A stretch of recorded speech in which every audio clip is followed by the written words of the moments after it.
online, so I got someone else going, dudes, this isn't good. Hello, everyone, and welcome live from New York. It's This Week in Hospitality Digital Marketing with Mr. No Voice, Lauren Gray, and Mr. Edward StOnge, who's in Florida, back in Florida. Hello, Mr. Ed. Hey, I left just in time. I mean, it was beautiful in New York this week, but man, I left yesterday and it was 40 degrees and raining. Crazy. I mean, seriously, I actually brought my jacket, right? And when we went out, which we did a little dim sum. I wouldn't call anything about dim sum little. We did a lot of dim sum. Yeah, we did some damage on the dim sum. They were looking at us that I think we're the last in the restaurant at the end of the evening, and they're looking at us like, you can go now. It's time. Get out.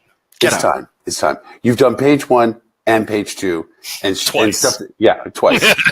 and we made you some stuff we didn't think you'd eat. You still ate it, so you all got to go. I mean, Stuart can pound. Stuart can do some serious dim sum. Stuart Butler would travel anybody, just in case.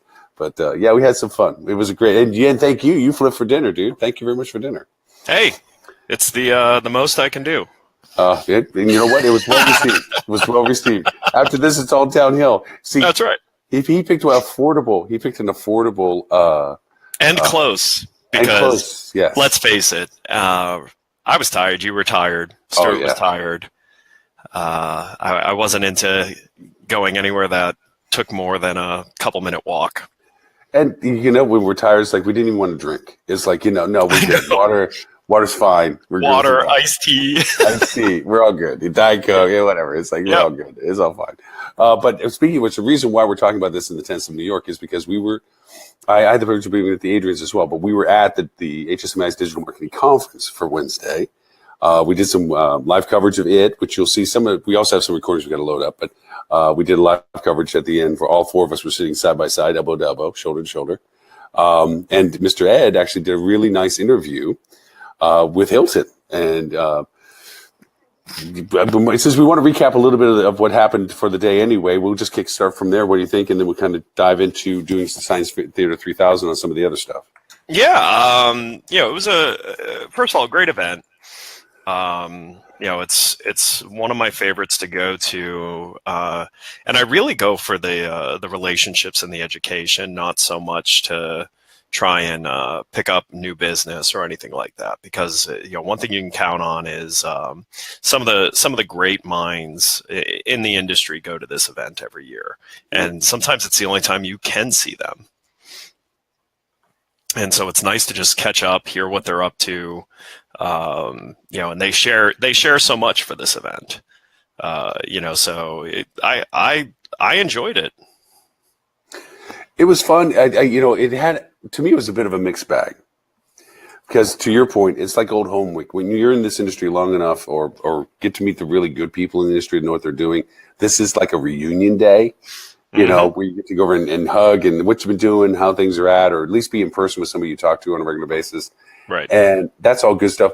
But also having come from the build the conference side for so long, I felt that the conference had its really good high moments. And then it had its, I don't think that hit the mark you wanted it to hit moments. I'll agree with that. I mean, I kind of look past that stuff. It's hard to put on an event like this. Especially with a volunteer board that's made up of very busy people. So, I mean, I give it a little, hey, there's Mr. Butler. Yes, Mr. Dim Sum. It's like dim sum all over again. Dim Sum Part 2. We were just talking about how you ate very little. Ed spent very little. You guys are cheap dates. Cheap dates. We're cheap dates, yeah. And then we were so tired, as we pointed out, we were just drinking water and tea because we were like, we're just more hungry than anything else. This is funny. Give us the food. Yeah, it's all true. It's all true. We're just kind of, I'm being a little bit, ironically, I'm being a little bit more critical than Ed is at this particular moment. What? Yeah, I know. I know. Usually Ed's baseline on this one, but for me, you know what it is. I'm already home and happy. He's still living. He hasn't left yet. The vibe's still here. Are you still in New York? Holy cow! Yeah. I would be miserable too. Right, the weather change. Yeah, that's the thing. It's like, okay, so we went out and we're walking around in a t-shirt, and then it was like 70 degrees at night, and yesterday it was rainy and cold. Yeah, it was crazy. Yeah, I'm bundled up with a jacket walking around today. It's like, that misty cold, gray area, gray clouds kind of stuff. Yeah. Which, to be fair, that's what it should be this time of year. Yes, yes. Thankful that Tuesday was nice, right? But yeah, it really was nice. I remember a couple years back we had that nasty snow that didn't go anywhere. That was fun around here. I mean, little narrow walkways to get between the streets because all the snow had piled up so much. And of course, New Yorkers just threw trash on top of it. Some more snow went on trash. Yeah, it was a pretty place. It was a pretty place. So let me hear your criticism. What about the event? Ed was defending the fact that these are hard to put together. And firsthand, I will say that I agree from a volunteer perspective. Sure. It's like herding cats. But I felt that the conference in its entirety, there were some really great points. There was one amazingly spectacular 7-minute session, I remember. But there was also like the closing keynote. It underwhelmed me. I mean, it's not like it was a bad thing. It just wasn't at the same caliber level some of the other presentations were. And to me, I judge conferences. Yeah, but to be fair, what was last year's ending keynote?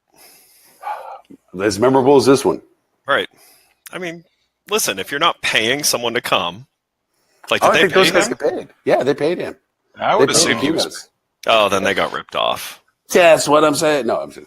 I enjoyed he had some good points. You know, his delivery was entertaining, but I felt like there wasn't a takeaway. You know, I think that was my thing. Well, and we had discussed on the way to dim sum. My big problem is you know, he was labeling himself as a futurist, but he was really talking about the next 6 to 12 months. Yes. Mm-hmm.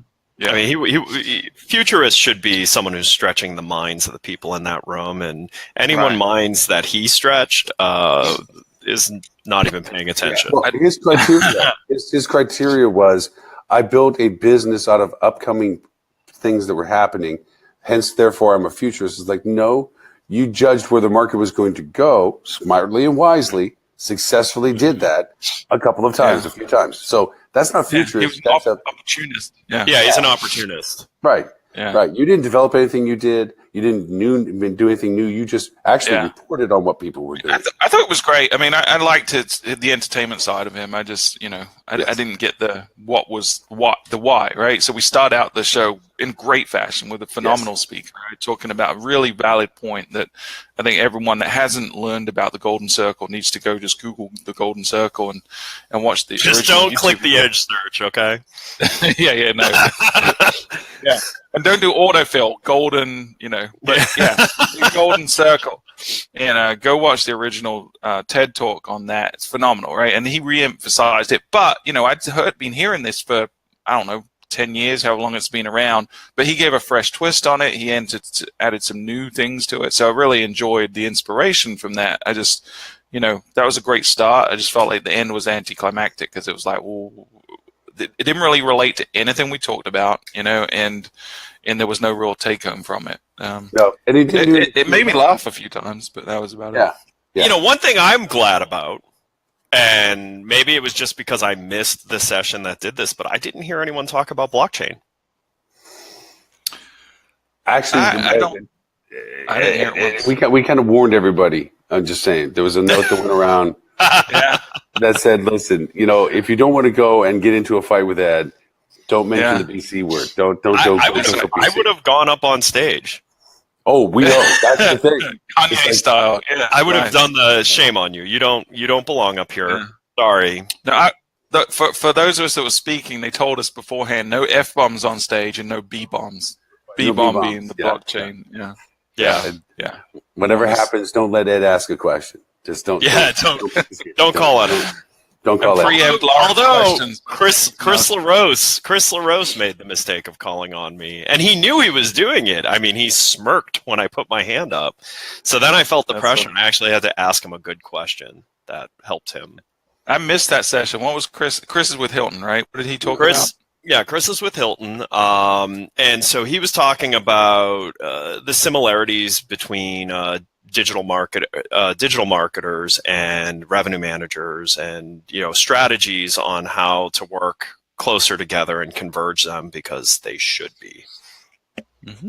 And he was talking in some high levels, and so one of the things I had asked him, because he brought up the whole idea of you need, in order to really operate well, you need to get out of the cycle of short-term thinking, and you need to get your strategy laid out and sold internally and communicated and aligned and all of that. And so my question is what advice does he have to the digital marketers in this room on how to get out of this 30, 60, 90-day focus cycle? And he had pretty good advice for them. So there you go. What were some of his ideas? Oh, Lauren, don't put me on the spot. Ed didn't listen to the response. He didn't listen to the answer. He just asked the question. Because for me, it was a fantastic question. That's all I knew. Question. He actually had some good advice on being in the revenue meeting every week, and basically said if you're not, you're leaving opportunity for emergencies to fall on your doorstep, and so that was kind of the gist of the response was infusing yourself into. Communicating and collaborating, that's amazing, right? When you communicate, you learn more and you're more effective. It blew my mind. I didn't ever think of that. So, well, it's got to play. Okay, so it must be because Ed and I were in physical proximity of each other that some of the normal Edisms have rubbed off, and apparently some of the normal Laurenisms have rubbed off on Ed, because I'm on a much more negative tier these days, where it's like, yeah, that's like your parents putting you with some asshole little kid that you don't like when you're a little kid.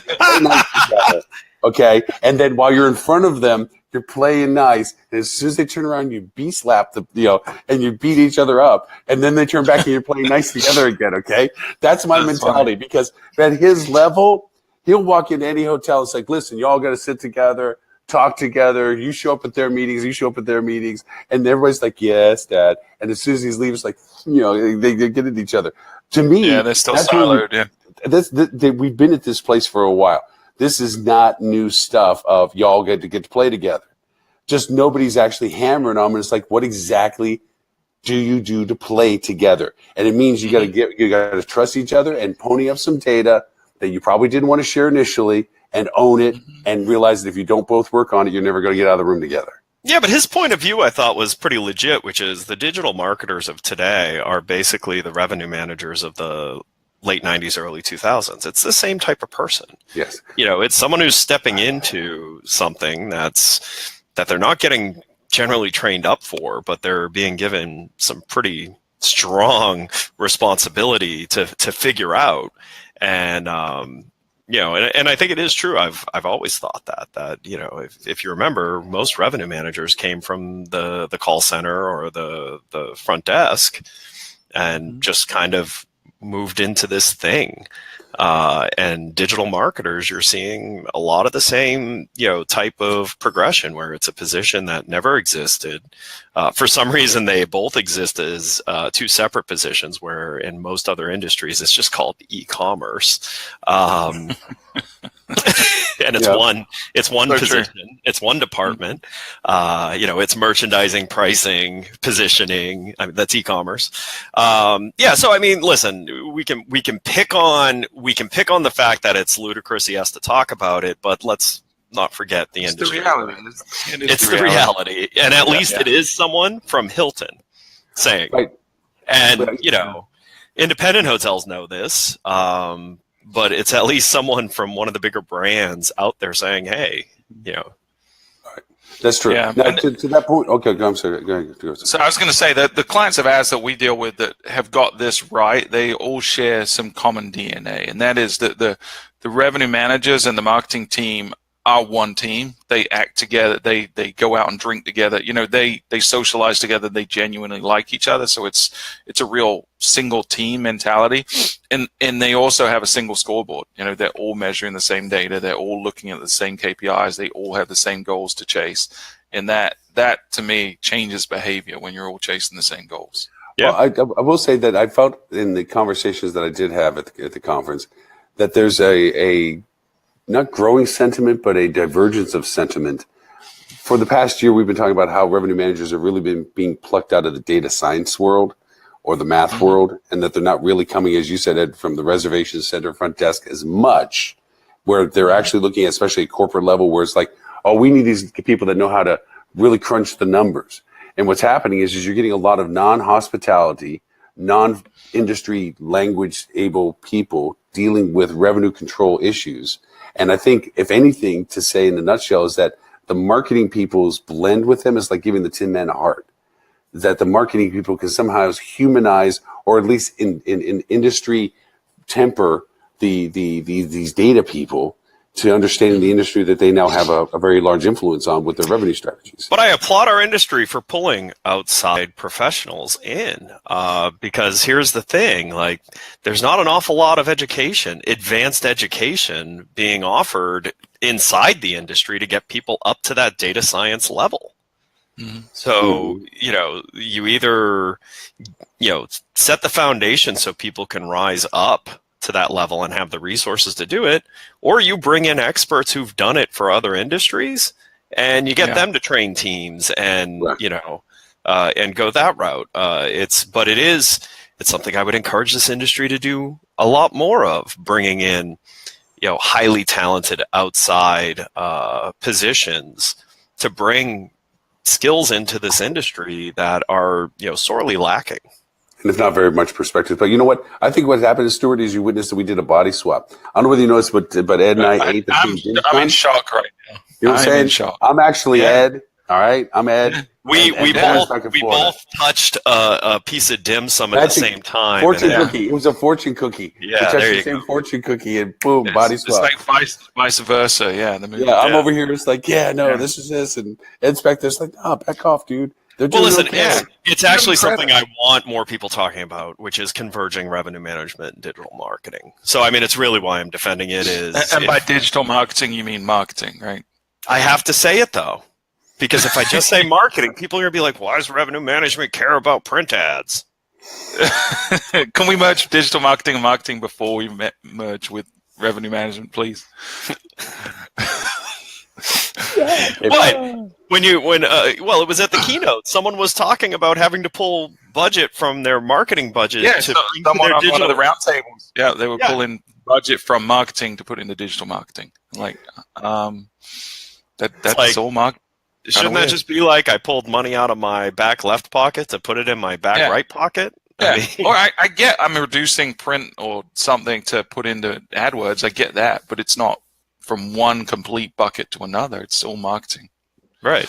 True. Crazy. Yeah. So anything other than the amazing 7-minute presentation by nameless individuals, is there any other presentation that stood out that you attended that were like, you know what, they made some good points? I really like the one right after me. I forget the lady's name. Lauren. Yeah, Lauren. So I should remember. The nervous girl. Yeah. Yeah, she didn't show it hardly at all. I mean, she was very nervous before. From Mohawks. Yeah. She did a phenomenal job. So Lauren Perez. She did really good. I felt from a content perspective, I took most out of that. I felt like she gave a real good example of how you can change the status quo, and how they did it was basically taking what was a preconceived notion that in the winter no one comes and travels to their property, and flipping it completely and doing a big direct marketing campaign to get people interested in coming to their property during this winter wonderland period, and turned a very soft period traditionally into a very popular one. And she said they had to get buy-in from internal stakeholders because everyone was like, it's crap this time of year. No one comes this time of year. So she had to deal with a lot of that negativity. But once she got the internal marketing figured out, they all worked together on the external marketing, and it was a big success. Millions of dollars, in additional revenue in what's traditionally an off season. So that was really good. And to that point, I've talked to a number of people that they create their own paradigm. This is the time of year that we have business. This is the source of where we get our business from. So that must be the only place we get business at this time of year. And they don't outthink and say, maybe just because these people in this region don't know us, we should try it. Or that thing we tried and failed last time was because it happened last time. Maybe it'll work this time. Different scenario, different circumstances. So she really did break the mold by doing what you said, where they were always saying, hey, nobody comes during the winter. Yeah, well, and here's what was really nice is she was a property level person talking about a property level problem and how she solved it. And I still think that this event does not have enough of that. This event is still, last year White Lodging had presented a lot of their really big initiatives in marketing.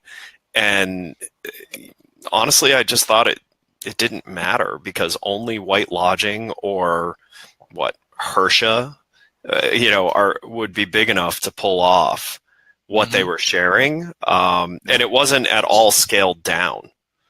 to the everyday hotel. So I think I think that's one of the things I really liked about them having Lauren up there presenting what she did. Was, while it may not look sexy in the marketing material, I think it's more relevant to the audience than most of the other stuff. I mean, with the exception of this tiny agency did this really good presentation. See, about I was going to I say missed that one. I was going to bring in the sexy comment. It's like, now, if you want to talk about sexy presentation. No, actually, I mean, Lauren and I kid, but both of us agreed that the absolute best 7-minute presentation was that of our own Stuart Butler presenting the second coming of a mobile tipping point. I don't know about the best. It was the best one I presented. I'll give you that. But I felt like, when I was given just 7 minutes, it's really tough to squeeze in a message in 7 minutes. So I wanted to make sure I had data to back it up, and I had something tangible for people to take from it to go and apply. And, we managed to accomplish that. And get ready for the second mobile tipping point, because some of our clients are going to hit it this year. December 2018 is we're going to have people getting more bookings from mobile phones than they are from their desktop. So, and to keep the compliments rolling for this, there's two things I absolutely admired about the presentation, which I also catch through in the podcast. You use the word "we" all the time. You never say "I." You always say "we." And when you refer to stuff, you refer it into the context of affirmation, not guesstimation or anything. You're just like, this is our data. This is what we have. Yeah, I mean, I very well, because you see, that's our culture. I liked it for a couple of different reasons. I liked it because, one, you really raised awareness on something that's not being talked about a lot, and I think the audience really appreciated that. Two, you did a fantastic job without using a single in-your-face sales tactic on selling the fact that Fuel Travel is helping usher in the second mobile tipping point for all of your clients way ahead of the expected schedule of that tipping point.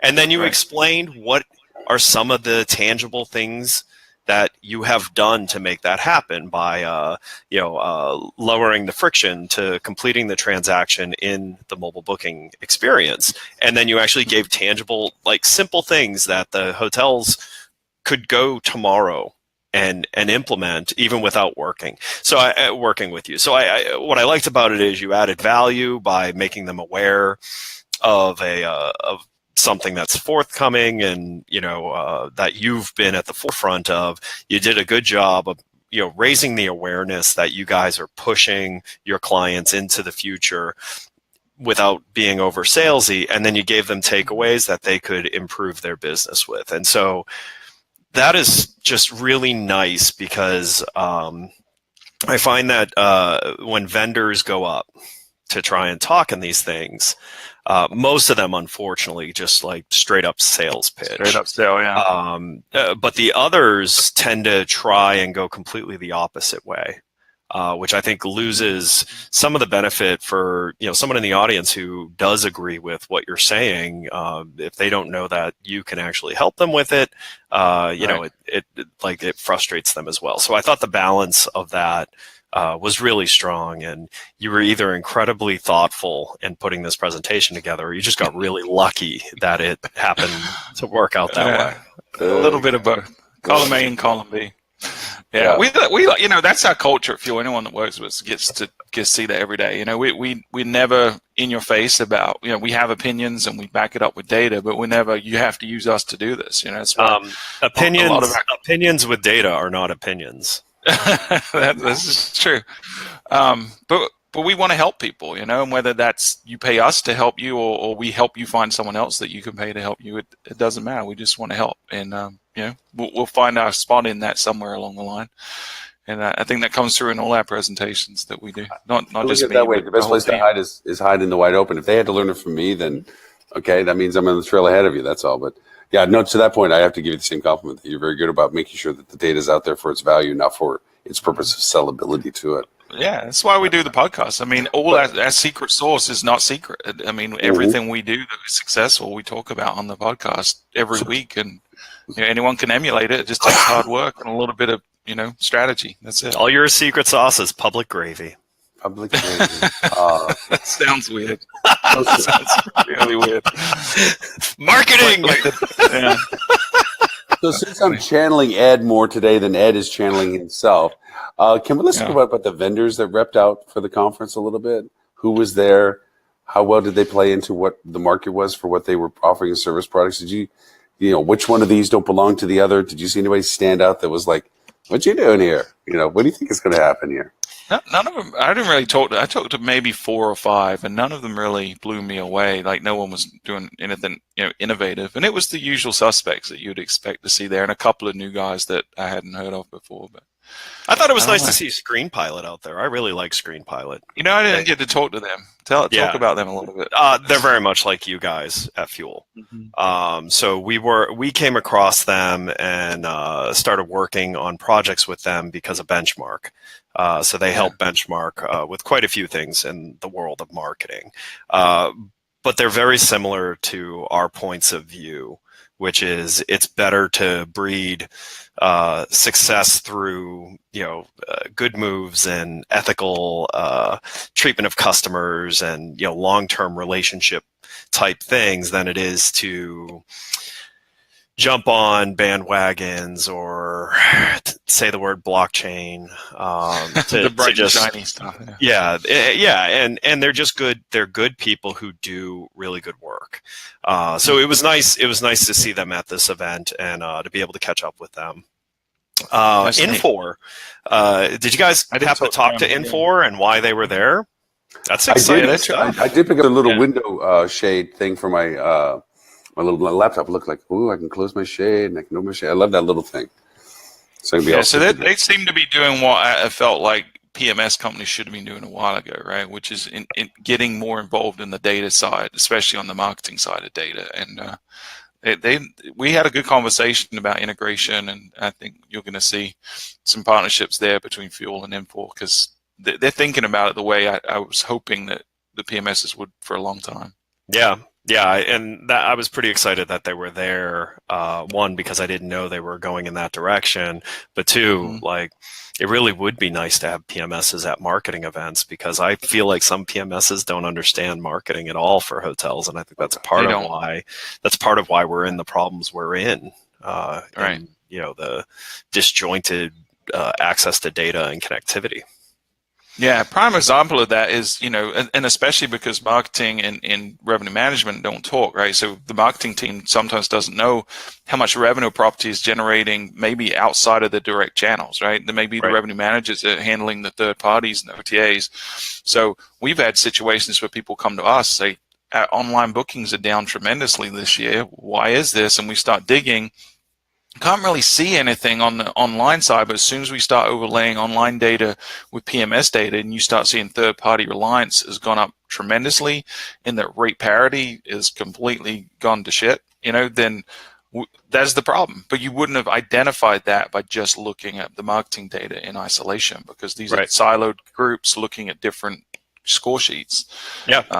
Which goes back to our conversation of the digital marketing revenue management combinations. These are those conversations. The revenue manager sees this data and he knows she knows all the other channel contributions and where they're coming from and so forth. That's get tied. Yeah. So that's good. That excited me to see them there and to find out really what they're up to.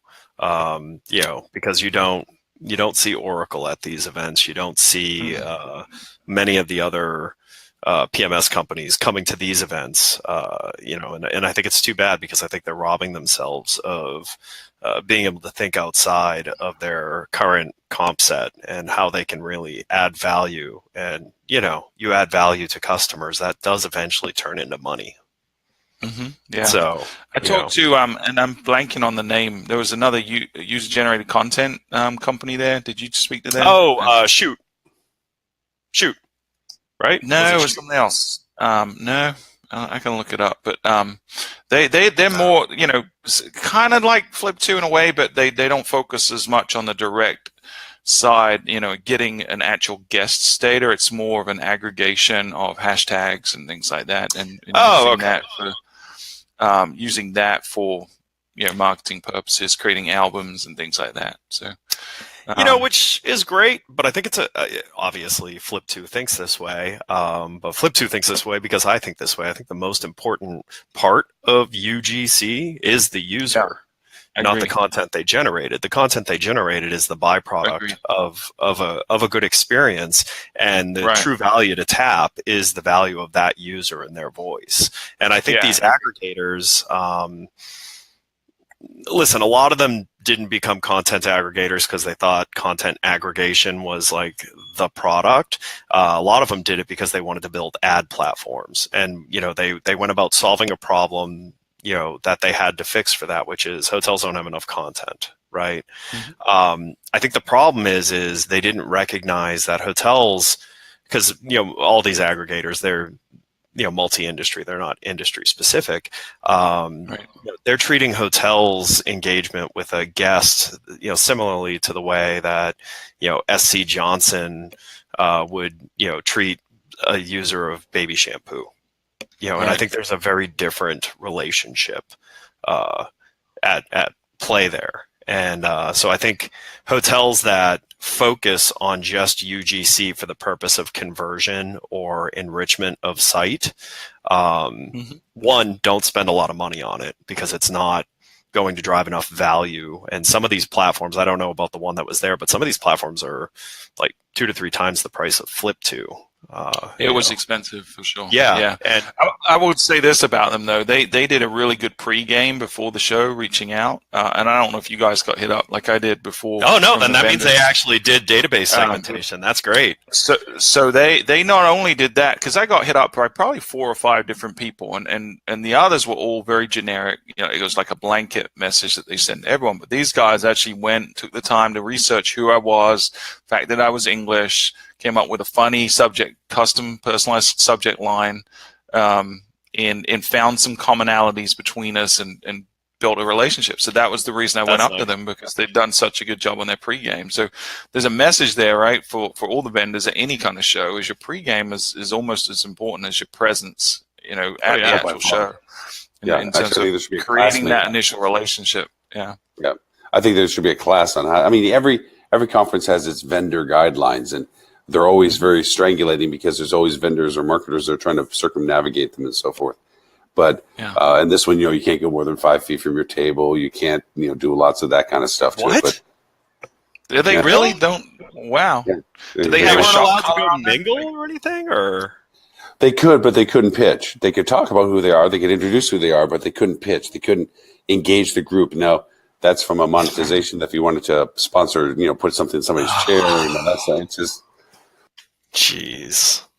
Yeah, I'm just going to hang my head on that one. Yeah. All right. Old Ed's back. Yeah. Okay. There you go. Yay. Welcome back, Ed. That is HSMAI, forgetting who pays the bills. Well, that's it. There's this restrictiveness to it. It's like, they don't want you to venture from the tables. They need you to stay within radius of the table. You can introduce and engage yourself individually when you're in the group space. During breakout sessions, you're not allowed to talk to people while the sessions are going on, unless it's breakout. You can't solicit questions based on behalf of your own company when you're at breakouts. Well, that's a good one, because that makes sense. I'm not saying all these things are bad. That's an a-hole move to do that as a vendor. That could be that one blanket rule, right? Don't be an a-hole. Just don't be an a-hole and you're good. Yeah.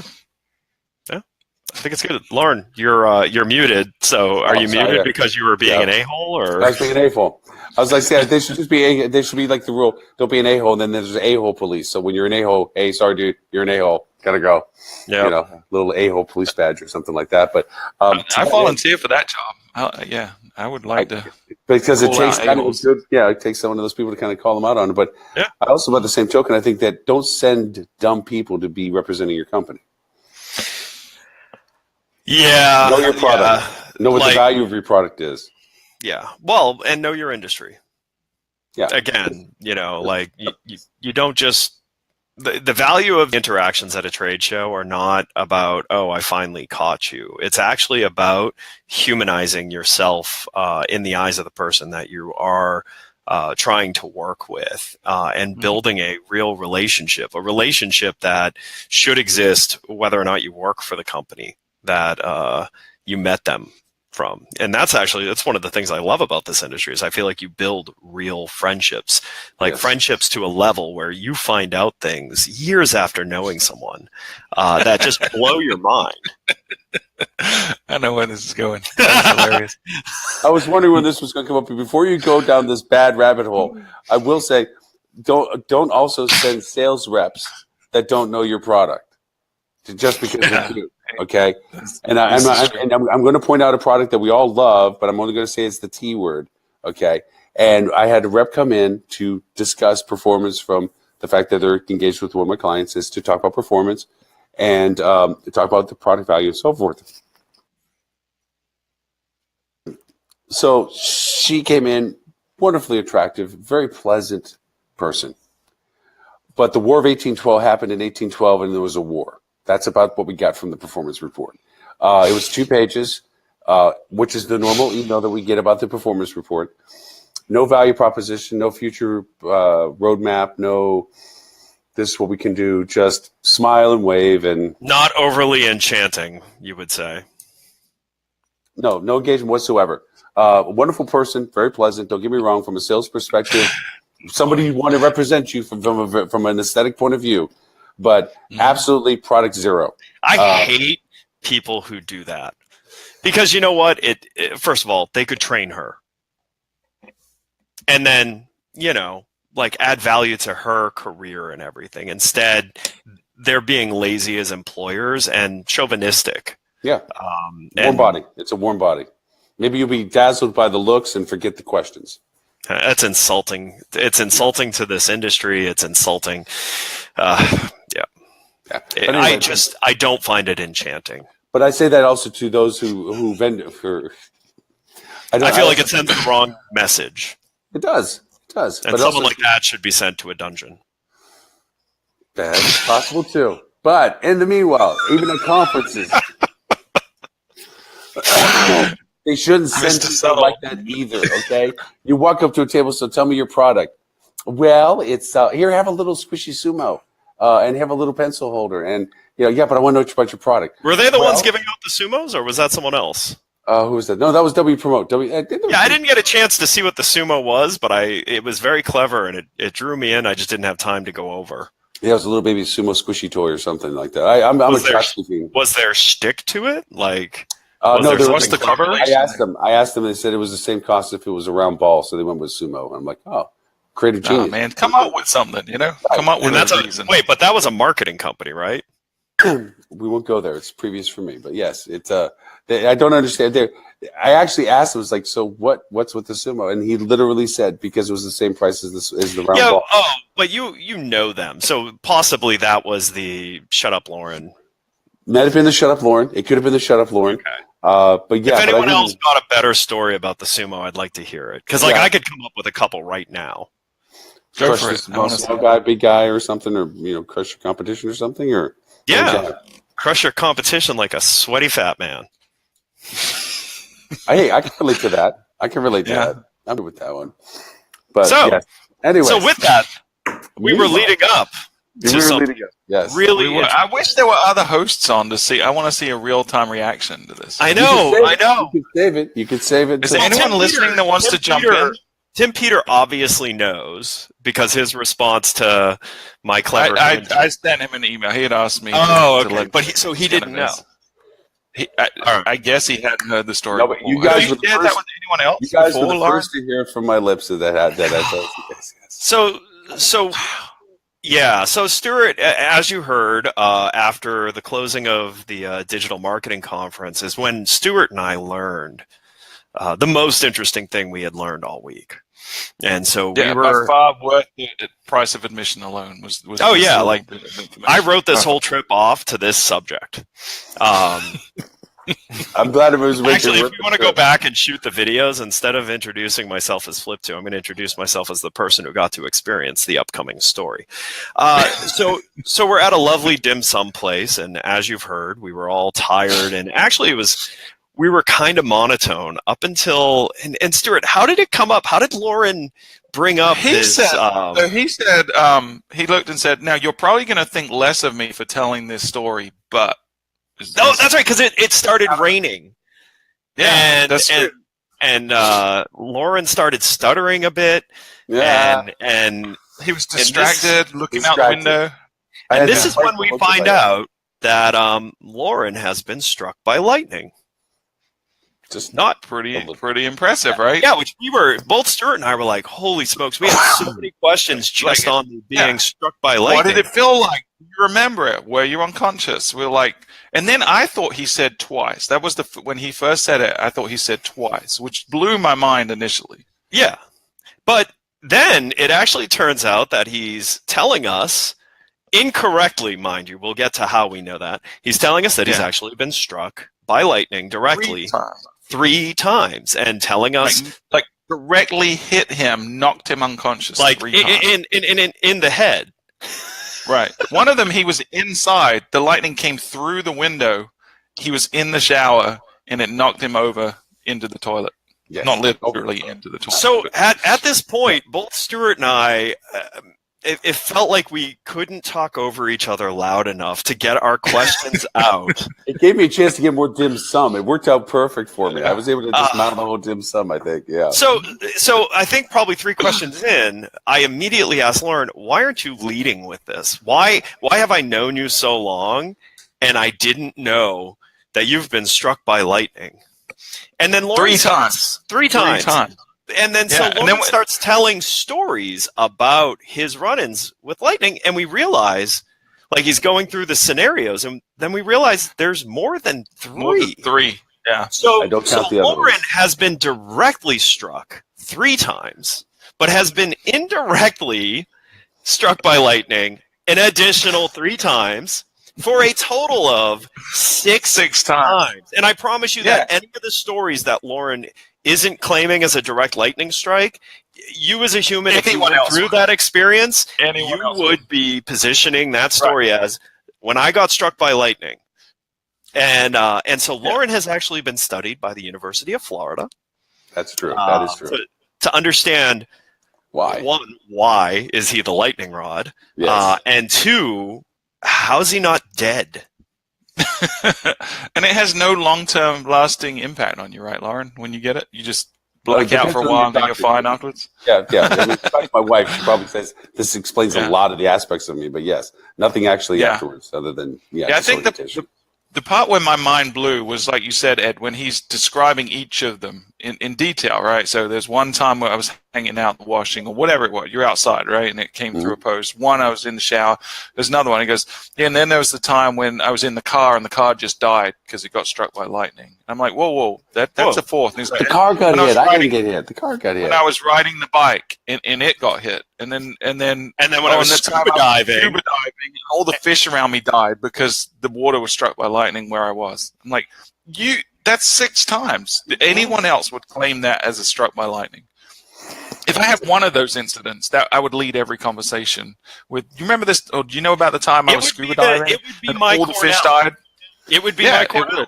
I would do just like every Cornell grad does, and I would make sure I work that into the first time I meet anyone. Yeah.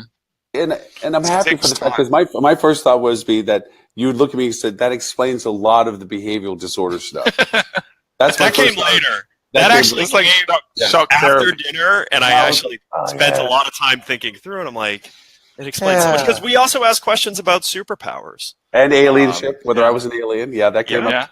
Yeah, which you did also add to the story about the ball lightning story. Yes, ball lightning. As a child, he witnessed ball lightning, and anyone who doesn't know what ball lightning is, go ahead and Google that. And interestingly enough, I did some research after, and the odds are pretty steep to get struck by lightning. But then after that, they fall quite a bit, ironically. So your chances of hitting a second time once you've been struck once? Yeah, are much more favorable than the first time. See? So I'm just running with the odds. Well, I doubt there are many people in the history of humanity that have been struck 6 times, Lauren. But then you were good enough to point out by asking the question, so this has been happening for several years. He says, no, it was during a window of about 4 years. And you're like, so it was my lightning phase. Yes. Yeah. Lauren had a lightning.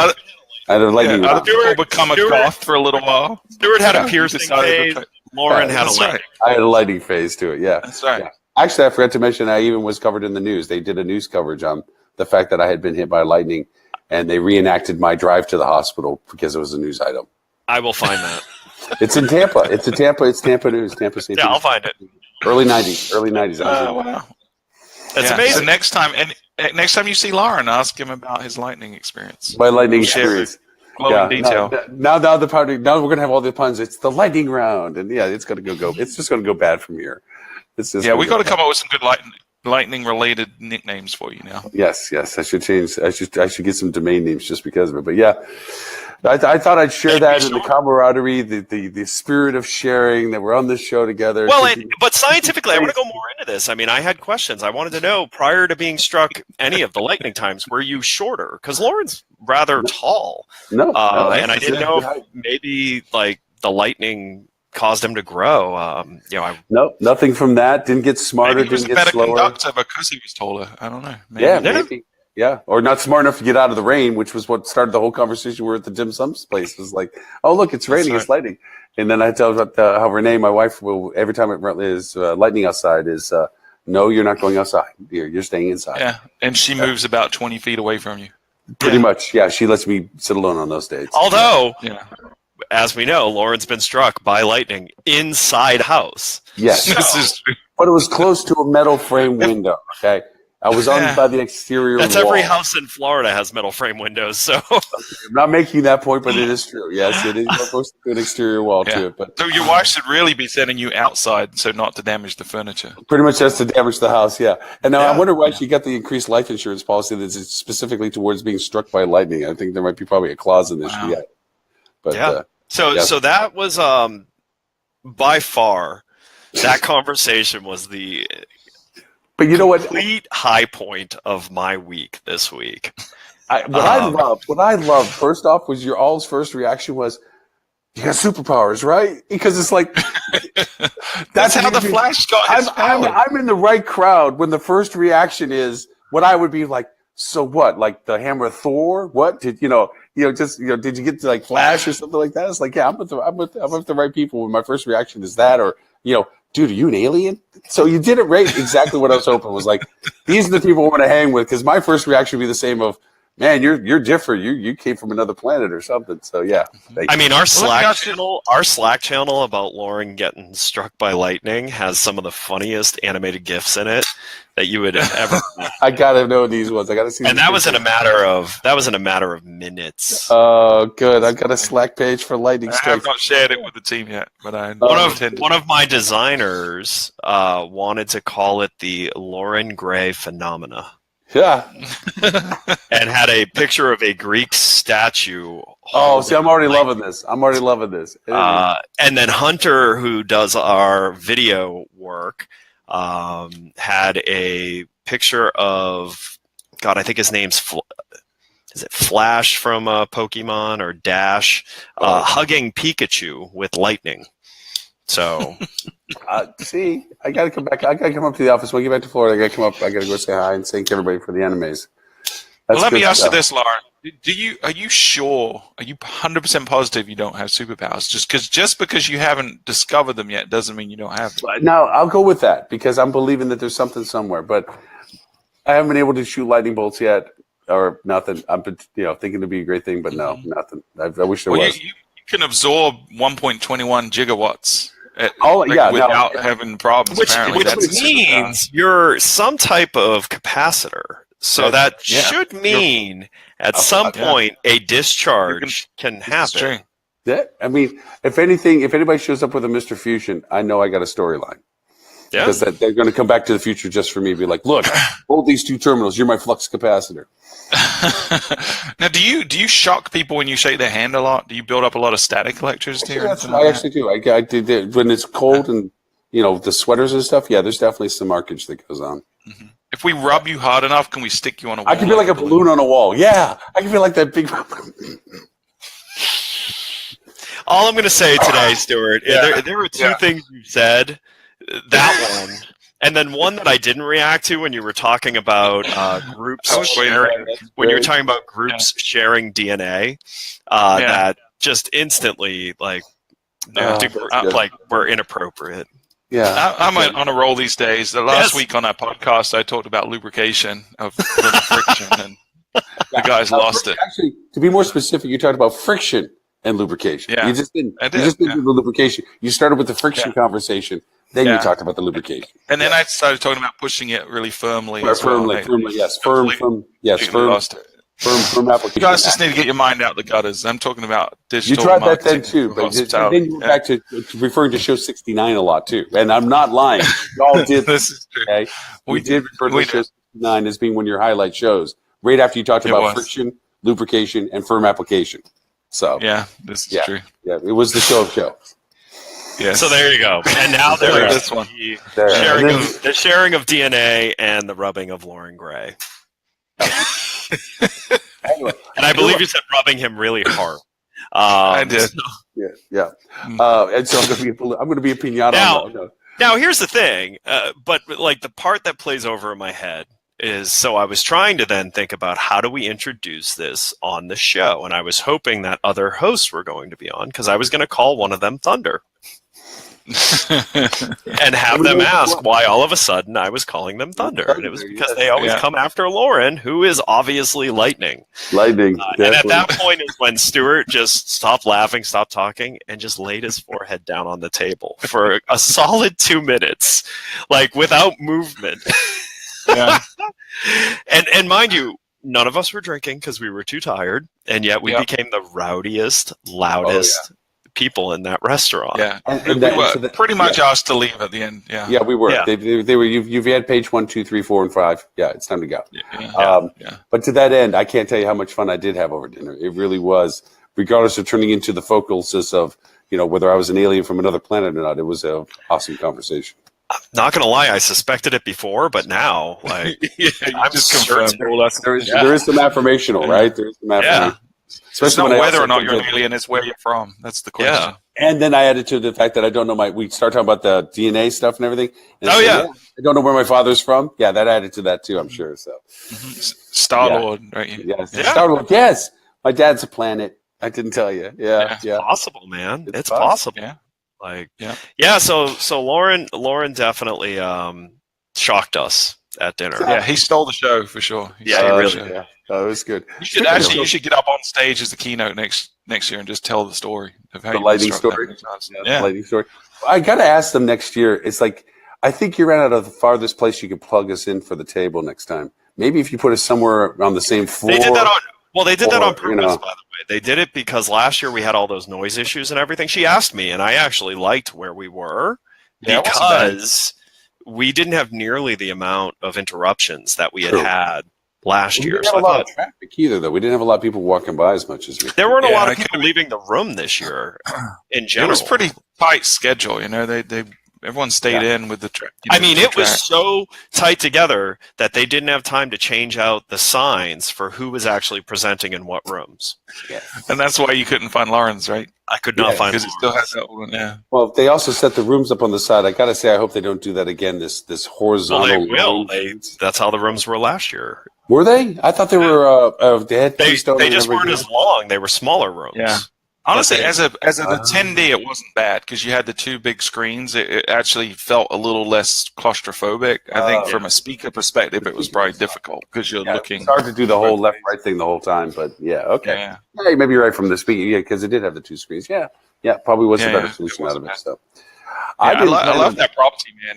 They hosted well. I think it's a good facility. Well, they've done it. I mean, God knows they've done this so much.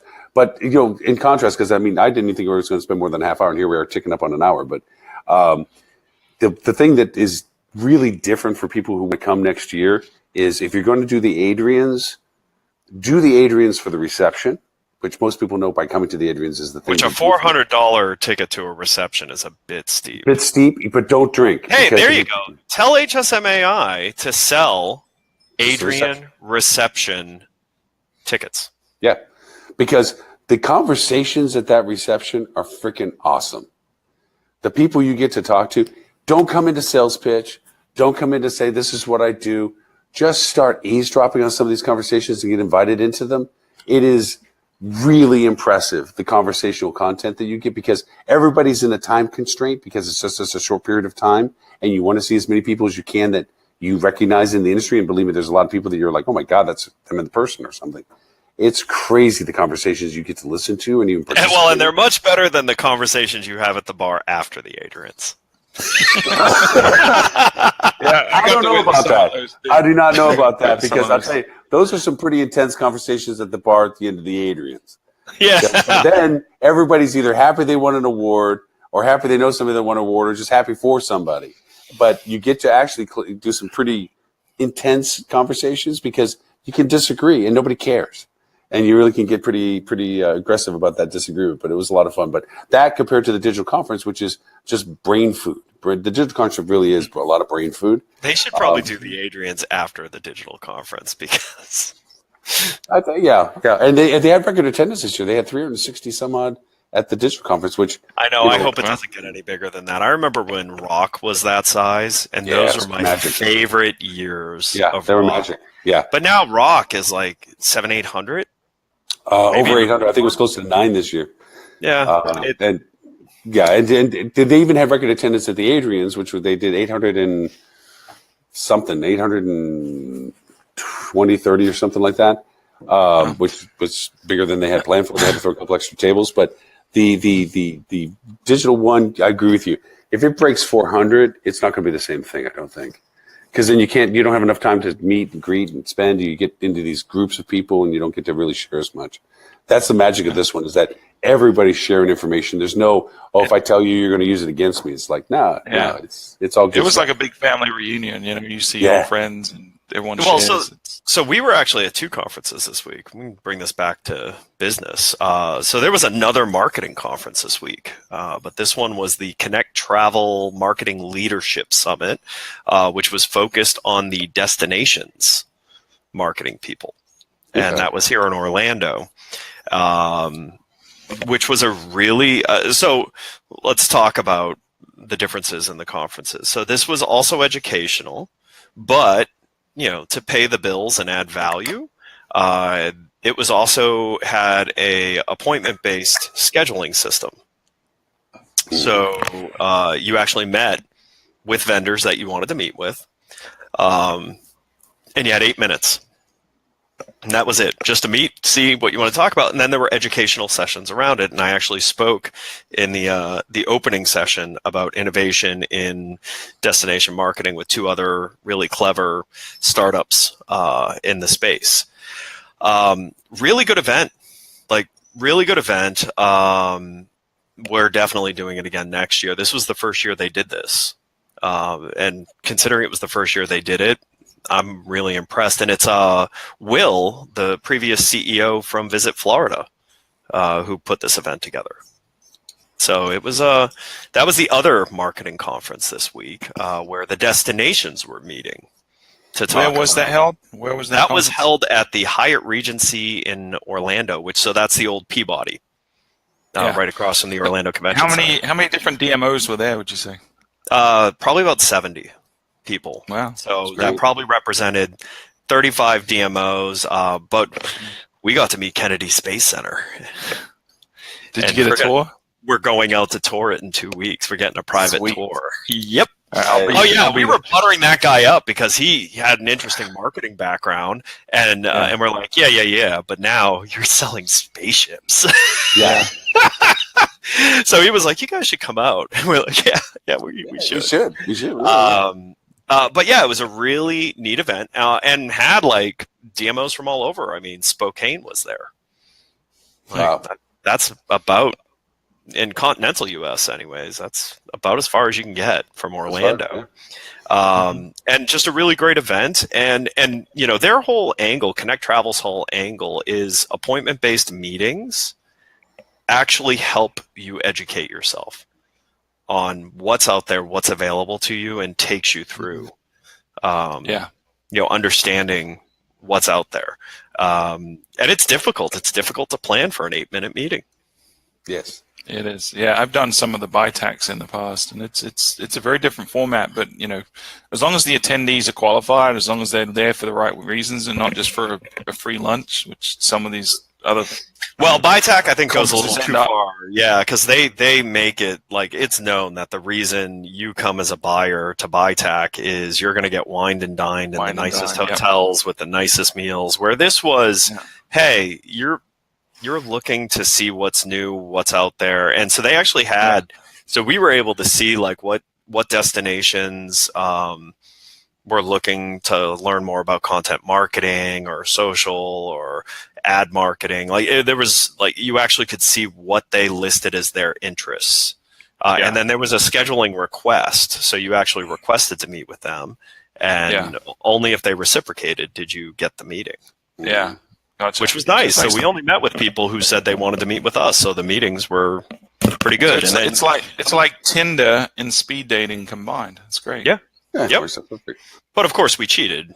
We just went and outreached all of them beforehand, gave them our pitch electronically. So when we met them, that's we not just cheating. That's doing a good pregame. That's good. That's good pregame, right? So that was so if you feel like the HSMAI digital marketing strategy conference isn't right for you, I do recommend if you're in the destination side of things. And there were actually a couple of hotels at this event too. Tradewinds from St. Pete was there.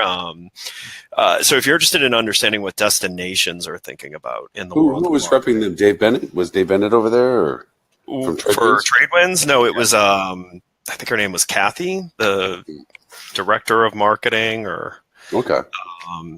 So it was an interesting audience, and definitely some good educational stuff.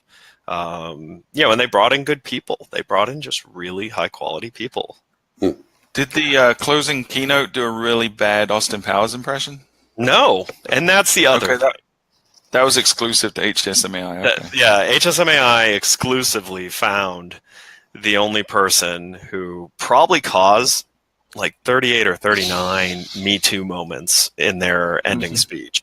Because there were... I don't mean to laugh at that, but it's funny.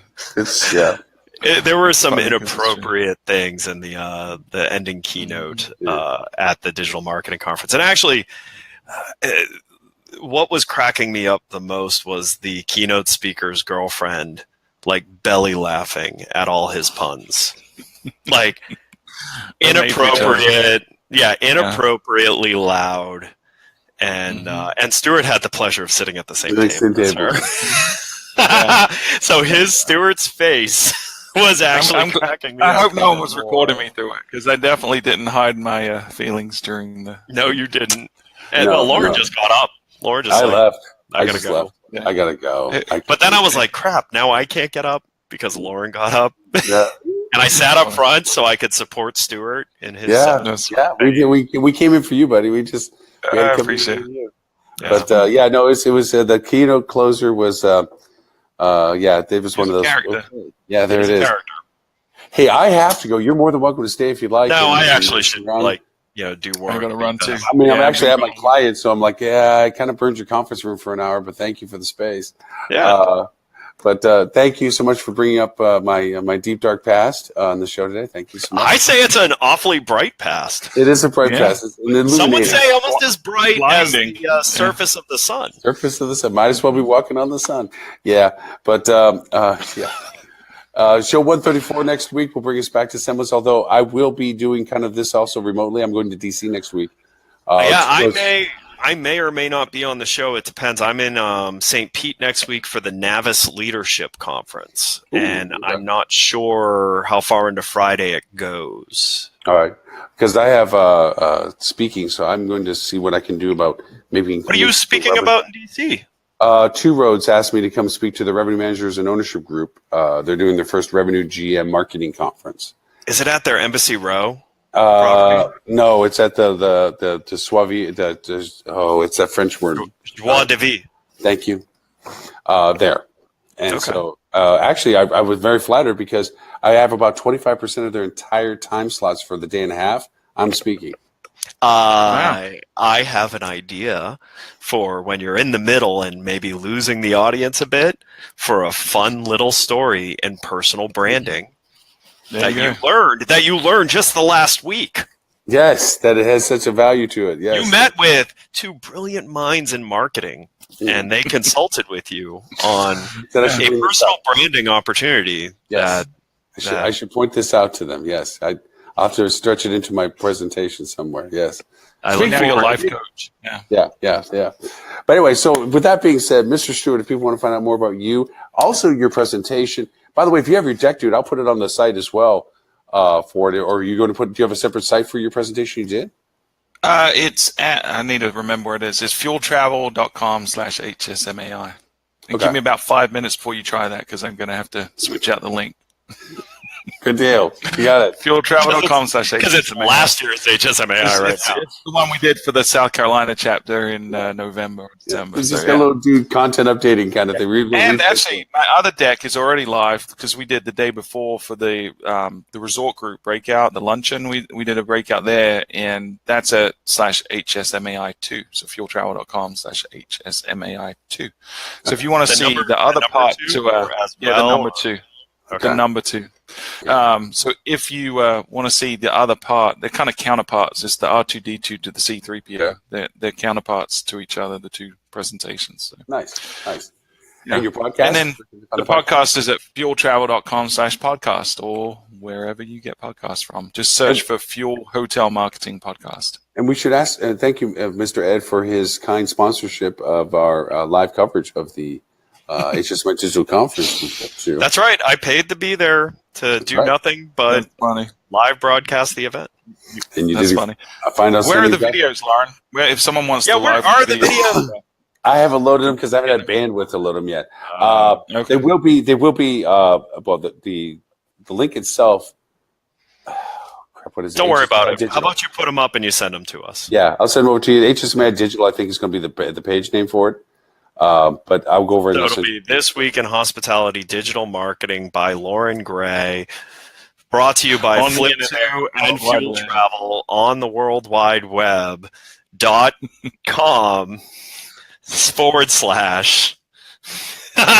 I like that you muted yourself for whatever you just said. So Lauren Gray, if people want to find you not at a hotel, where can they go? Any lightning storm. Lightning storms at hospitalitydigitalmarketing.com/live for the broadcast of the show. Soon we should see the lightninground.com. It's coming. A whole subfolder on my website now on Lauren's Lightning Round. Lauren's Lightning Round. Nice. It's fast, but yes. But anyway, thank you very much for taking the time to make it after we just spent so much time together and covered live. I mean, Ed, thank you. You did the interview with Hilton. We had conversations with the people. By the way, Stuart, you'd appreciate he reached out this morning asking how bad it was. So my response was it was amazing. I was in it. Yeah. Of course it was great. Of course it was funny. That was his response. You were okay, but I was phenomenal. I was marvelous. But yes. So, Ed, speaking of egotism, where can they find you on the web? Oh, well, yes. You can find me at on social media, Edward StOnge. Twitter, if you care about hearing how I feel about UCF. Facebook, if you want to see endless photos of my family. LinkedIn, if you want to see me just experiment on posting. And then you can find out about Flip2 by going to www.flip.to. Outstanding. Gentlemen, again, thank you again. First off, for the chance to hang out with you in person for a while. It was fun. That was awesome. It really was. That was fun, yeah. Yeah, and we'll look forward to the next chance we have to do it again. And then, as always, with the show and the time today. So, until next one, we'll show 134. Yeah, next week. We'll see you next Friday, hopefully. But until then, thanks everyone for watching. We'll catch up with you then. Bye now. Thanks. Bye.